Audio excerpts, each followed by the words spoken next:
Hello guys, आज हम करने जा रहे हैं डाइजेशन एंड अब्जॉर्प्शन का पार्ट नंबर 10 जो कि इंटेस्टाइनल ग्लैंड है। इसके मैंने बाकी के पहले के ग्लैंड कवर कर रखे हैं।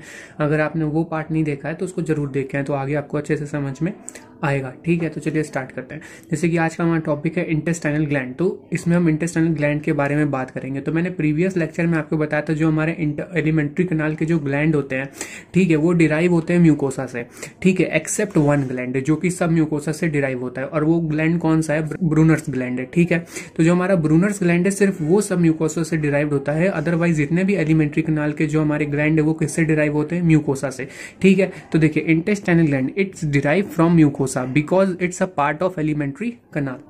फिर देखिए हमारे इंटेस्टाइन में, स्मॉल इंटेस्टाइन में एक पार्ट आता है जिसको हम विलाय बोलते हैं। ठीक है, तो विलाय हमारा क्या करता है? It increases the surface area of small intestine for absorption. ठीक है, तो उसमें जो हमारे जो विलाय हो, फिंगर लाइक स्ट्रक्चर होते हैं विलाय, उसके नीचे मैंने एक आपको बताया था कि नीचे एक पैकेट लाइक स्ट्रक्चर होता है जिसका नाम होता है क्रिप्ट ऑफ लेवरकुहन। क्या बोलते हैं उस पैकेट लाइक स्ट्रक्चर को? क्रिप्ट ऑफ लेवरकुहन बोलते हैं। ठीक है, तो जो हमारा क्रिप्ट ऑफ लेवरकुहन होता है ये क्या कंटेन करता है? It contain the different type of cell. ठीक है, ये कंटेन करता है, it contain the different type of cell. ठीक है, तो देखिए mucosa also form gland in the stomach, gastric gland and crypt in between the bases of villi in the intestine। ठीक है, तो जो हमारा म्यूकोसा होता है, ठीक है, वो हमारे गैस्ट्रिक ग्लैंड स्टमक में भी कुछ बनाता है। ठीक है, उसके साथ साथ जो हमारा क्रिप्ट ऑफ लेवरकुहन है वो दो विलाय के बीच में आता है and it is a packet like structure. ठीक है, तो देखिए अब हम देखते हैं type of cell in crypt of Lieberkuhn, मतलब जो सेल वो बनाता है क्रिप्ट ऑफ लेवरकुहन वो कौन कौन से हैं। तो it is a 5 type of cell. उनके नाम है argentaffin cell, enterocrine cell, Paneth cell, Brunner's gland और गॉबलेट सेल। ठीक है, तो ये 5 तरीके के हमारे सेल हैं जो क्रिप्ट ऑफ लेवरकुहन बनाता है। ठीक है, उसके बाद से जो अर्जेंटाफाइन सेल होते हैं, ठीक है, अर्जेंटाफाइन सेल जो होते हैं ये फॉर्मेशन करते हैं हार्मोन का। दे do the formation of hormones. ठीक है, ये हार्मोन का फॉर्मेशन करते हैं, इस वजह से इसको हम इंडोक्राइन सेल ऑफ गट भी कहते हैं, क्योंकि जो हमारे इंडोक्राइन ग्लैंड होते हैं वो क्या करते हैं? They do the formation of hormone. जैसे कि आपका आइलेट्स ऑफ लैंगहान, ठीक है, पेनक्रियाज में होता है। ठीक है, मैंने प्रीवियस लेक्चर में बताया था इसको कि जो हमारा पेनक्रियाज है वो एक्सोक्राइन और एंडोक्राइन दोनों होता है। ठीक है, फिर आते हैं enterocrine, second enterocrine cell produce enzyme intestinal juices. ठीक है, then Paneth cell, Paneth cell क्या करते हैं? They do the formation of lysozyme, lysozyme का फॉर्मेशन करते हैं, और ये एंटी बैक्टीरियल होता है। जो लाइजोजाइम होता है हमारा एंटी बैक्टीरियल होता है because it destroy the cell wall of the bacteria. ठीक है, देन हमारा ब्रूनर्स ग्लैंड, जो हमारा ब्रूनर्स ग्लैंड है ये सिर्फ ऐसा एक्सेप्शन केस है ग्लैंड का जो कि सब म्यूकोसा से डिराइव्ड होता है, ना कि म्यूकोसा से। ठीक है, और ये भी क्या करता है? They do the formation of mucus, it is also do the formation of mucus. ठीक है, then goblet cell, goblet cell का काम क्या होता है? गॉबलेट सेल हमारा म्यूकस सिक्रीट करता है। ठीक है, और ये म्यूकोसा से डिराइव्ड होता है। ठीक है, उसके बाद से it prevent from the action of enzyme and help in lubrication. देखिए जो म्यूकस सिक्रीट करता है गॉबलेट सेल, ठीक है, वो क्या करता है? It prevent from the action of enzyme and help in the lubrication, मतलब जो फूड होता है उसको आगे भेजने के लिए, मतलब वो आगे आराम से जा पाए, इसलिए उसके लुब्रिकेशन में हेल्प करता है, और जो एंजाइम के जो इफेक्ट होते हैं उससे प्रिवेंट करता है। ठीक है, देखिए अब हम आते हैं इंटेरोक्राइन सेल पे। इंटेरोक्राइन सेल क्या करता है? तरह तरह के एंजाइम रिलीज करता है और ये डिफरेंट डिफरेंट चीजों का डाइजेशन करते हैं। ठीक है, तो जैसे कि हमारा प्रोटीज, प्रोटीज मतलब प्रोटीन, तो प्रोटीन के डाइजेशन के लिए हमारा इंटेरोकाइनेज होता है। ठीक है, तो जो इंटेरोकाइनेज है ये क्या करता है? प्रोटीन के डाइजेशन में हेल्प करता है। डाइजेशन में हेल्प करता है, मतलब ये डायरेक्टली एक्ट नहीं करता किसी भी प्रोटीन के ऊपर।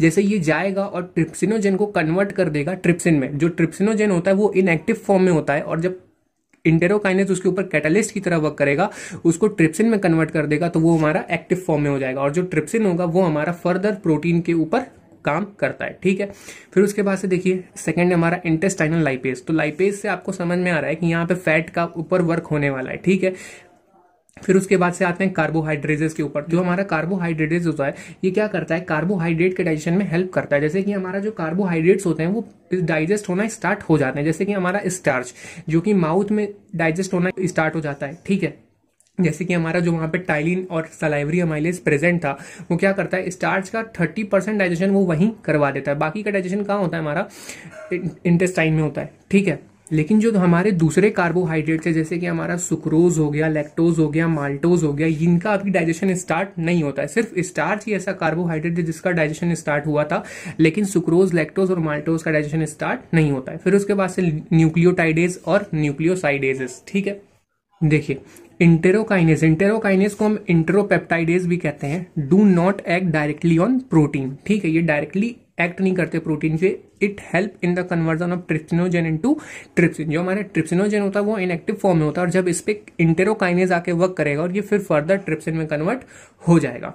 ठीक है, उसके बाद से देखिए the intestinal mucosal epithelium has goblet cell which secrete mucus. जो इंटेस्टाइनल म्यूकोजल एपिथीलियम होती है, इंटेस्टाइन की जो एपिथीलियम होती है उसके पास गॉबलेट सेल होते हैं। ठीक है, विच सिक्रीट म्यूकस। ठीक है, the mucus along with bicarbonate from the pancreas protect the intestinal mucosa from acid as well as provide an alkaline medium pH 7.8 होता है जिसका फॉर एंजाइम एक्टिविटीज।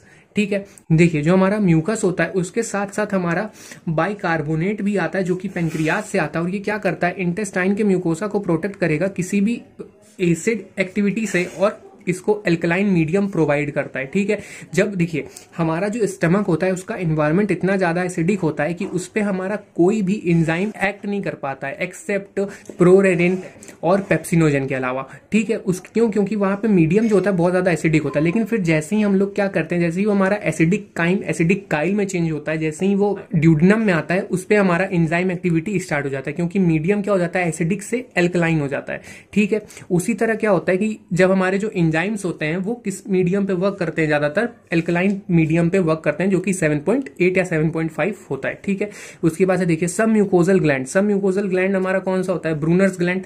ठीक है, यही एक एक्सेप्शन है, बाकी जितने भी हमारे एलिमेंट्री कनाल के ग्लैंड होते हैं वो म्यूकोसा से डिराइव्ड होते हैं। ठीक है, तो देखिए ये भी हेल्प करता है इस म्यूकस के सिक्रीशन में। ठीक है, देखिए in intestine the secretion of the brush border cell of the mucosa along with secretion of goblet cell constitute the intestinal juice और सकर इंटेरिकस। देखिए जो हमारा इंटेस्टाइन का जो सिक्रीशन होता है of the brush border cell of the mucosa along with the किसके साथ, गॉबलेट सेल के सिक्रीशन के साथ। ठीक है, जो हमारा इंटेस्टाइन का सिक्रीशन होता है और जो गॉबलेट सेल का सिक्रीशन होता है, जब ये दोनों मिल जाते हैं तो उसको हम बोलते हैं सकर इंटेरिकस। क्या बोलते हैं, सकर इंटेरिकस बोलते हैं। ठीक है, this juice contain a variety of enzyme.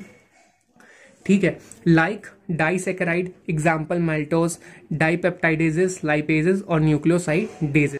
तो देखिए इस तरीके के क्या होते हैं, हमारे सकर इंटेरिकस के अंदर एंजाइम्स प्रेजेंट होते हैं। ठीक है, तो देखिए हमारा नेक्स्ट टॉपिक है डक्ट अरेंजमेंट या फिर डक्ट सिस्टम। देखिए एलिमेंट्री कनाल में डक्ट किस तरीके से अरेंज है, कैसे एक दूसरे से कनेक्टेड है, इसका एक बार जान लेना बहुत जरूरी है। ठीक है, तो चलिए एक बार देखते हैं। तो देखिए जैसे ये हमारा यहाँ पे स्टमक है। ठीक है, इतना पार्ट जो है हमारा वो क्या है, स्टमक है। आगे का हमारा ड्यूडेनम है। ठीक है, और यहाँ पे हमारा ये लिवर है। उसके बाद से इस लिवर के नीचे हमारा क्या है, यहाँ पे गॉल ब्लैडर है। ठीक है, और ठीक ये ड्यूडेनम जो है हमारा यू शेप्ड का है, और इसके ठीक बीच में क्या है, ड्यूडेनम के बीच में पेनक्रियाज है। ठीक है, तो देखिए हमारा जो पहला डक्ट है, ठीक है, जो हमारा पहला डक्ट है ये वाला, वो कहाँ से निकला, हमारा लिवर से निकला। ठीक है, जिसको हमने क्या बोल दिया, हिपैटिक डक्ट बोल दिया। ठीक है, ये हमारा हिपैटिक डक्ट हो गया। फिर हमारा ये गॉल ब्लैडर का जो ये वाला डक्ट है, ये कौन सा डक्ट होता है, सिस्टिक डक्ट होता है। ठीक है, और जब हमारा सिस्टिक डक्ट और हिपैटिक डक्ट मिलता है तो ये जाता है सीधे ड्यूडेनम में मिलता है, तो ड्यूडेनम में इसको हम बोलते हैं कॉमन बाइल डक्ट। क्या बोलते हैं, कॉमन बाइल डक्ट। फिर ठीक है, फिर कॉमन बाइल डक्ट जो होता है ये ड्यूडेनम के पीछे से जाता है, इसको मैं डॉट से बना देता हूँ। ये ड्यूडेनम के पीछे से जाएगा, और ये फिर यहां से पेनक्रियाज से हमारा एक निकलता है कॉमन पेनक्रियाटिक डक्ट। ठीक है, पेनक्रियाज से क्या निकलेगा, कॉमन पेनक्रियाटिक डक्ट और कॉमन बाइल डक्ट, और ये दोनों मिल जाते हैं। यहाँ पे कॉमन बाइल डक्ट आएगा और यहाँ पे कॉमन पेनक्रियाटिक डक्ट आएगा, दोनों मिलेंगे और दोनों वापस आकर के यहाँ पे कहाँ खुलते हैं, ड्यूडेनम के अंदर। तो इस डक्ट को हम बोलते हैं हिपैटोपेनक्रियाटिक डक्ट। क्या बोलते हैं, हिपैटोपेनक्रियाटिक डक्ट। ठीक है, फिर उसके बाद से यहाँ पे इसकी क्या हो जाती है, ड्यूडेनम में ओपनिंग हो जाती है। ठीक है, तो एक बार इसको हम डिटेल में देख लेते हैं। ठीक, तो देखिए यहाँ पे हमारा स्टमक है, स्टमक के पास यहाँ पे लिवर है, लिवर में यहाँ पे उसके ठीक नीचे गॉल ब्लैडर है, यहाँ पे हमारा पेनक्रियाज और ये हमारा ड्यूडेनम है।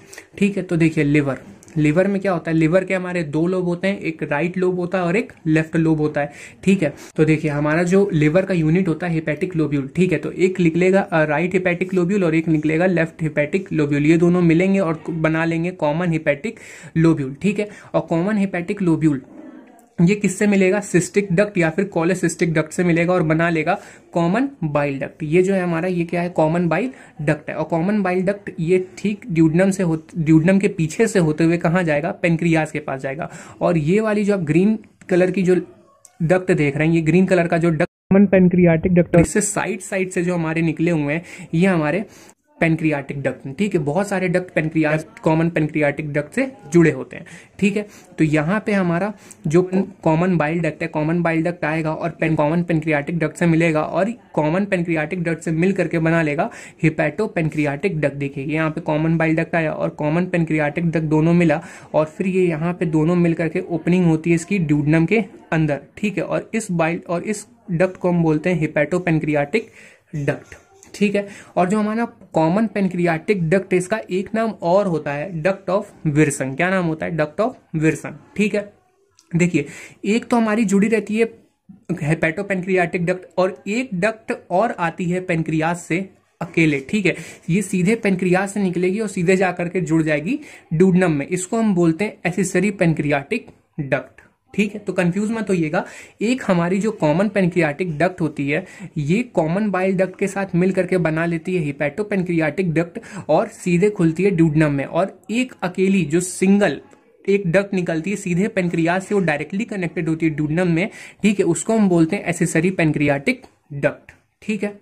तो देखिए अब हम आते हैं स्फिंक्टर पे, ठीक है। हमने डक्ट देख लिए, अब हम स्फिंक्टर पे आते हैं। तो स्फिंक्टर देखिए ये हमारा कॉमन बाइल डक्ट आया, कॉमन बाइल डक्ट पेनक्रियास से यहाँ इस पॉइंट पे मिलता है, ठीक है। तो इस पॉइंट पे हमारा एक स्फिंक्टर प्रेजेंट रहता है। देखिए जो ब्लैक कलर से मैंने बनाया है ये है हमारा स्फिंक्टर। तो देखिए जो कॉमन बाइल डक्ट होता है, कॉमन बाइल डक्ट जिस जंक्शन पे पेनक्रियास से मिलता है, ठीक है, वहां पे एक हमारा स्फिंक्टर प्रेजेंट होता है जिसको हम बोलते हैं स्फिंक्टर ऑफ बोयडन। क्या बोलते हैं, स्फिंक्टर ऑफ बोयडन, ठीक है।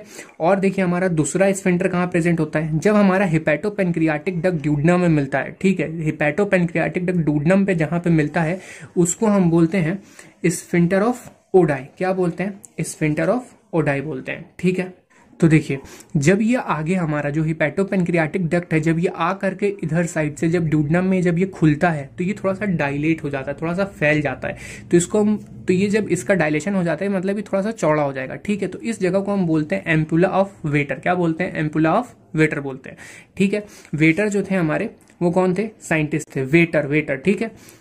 फिर देखिए जो हमारा स्फिंक्टर ऑफ बॉयडन है, ठीक है, regulate opening of common bile duct. ये क्या कर, कॉमन बाइल डक्ट की ओपनिंग को रेगुलेट करता है, ठीक है। और जो हमारा स्फिंक्टर ऑफ ओडाई है, ठीक है, regulate the opening of hepato pancreatic duct. तो हिपैटो पेनक्रियाटिक डक्ट की ओपनिंग होती है ड्यूडनम में, ठीक है। तो देखिए एक बार हम फिर से रिवीजन कर लेते हैं। तो हमारा लिवर के राइट लोब से निकलेगा राइट हिपैटिक लोब्यूल और लेफ्ट लोब से निकलेगा लेफ्ट हिपैटिक लोब्यूल। ये दोनों मिल करके बना लेते हैं कॉमन हिपैटिक लोब्यूल और common hepatic lobule gall bladder के सिस्टिक डक्ट के साथ मिल करके बना लेता है कॉमन बाइल डक्ट, ठीक है। ये कॉमन बाइल डक्ट सीधे जाकर के मिलता है पेनक्रियास के कॉमन पेनक्रियाटिक डक्ट से, ठीक है। और फिर सीधे कहां चला जाता है, ड्यूडनम के अंदर। और इस जब ये common bile duct common pancreatic duct के साथ मिल जाता है तो इसको हम बोलते हैं हिपैटो पेनक्रियाटिक डक्ट, ठीक है। देखिए एक डक्ट हमारी सीधे कनेक्ट होती है पेनक्रियास से ड्यूडनम में जिसको हम बोलते हैं एक्सेसरी पेनक्रियाटिक डक्ट, ठीक है। हमारा कॉमन बाइल डक्ट के पास क्या प्रेजेंट होता है, उसकी ओपनिंग पे एक स्फिंक्टर प्रेजेंट होता है जिसको हम बोलते हैं स्फिंक्टर ऑफ बॉयडन। और एक हमारा हिपैटो पेनक्रियाटिक डक्ट की ओपनिंग पास एक स्फिंक्टर प्रेजेंट होता है जिसको हम बोलते हैं स्फिंक्टर ऑफ ओडाई, ठीक है।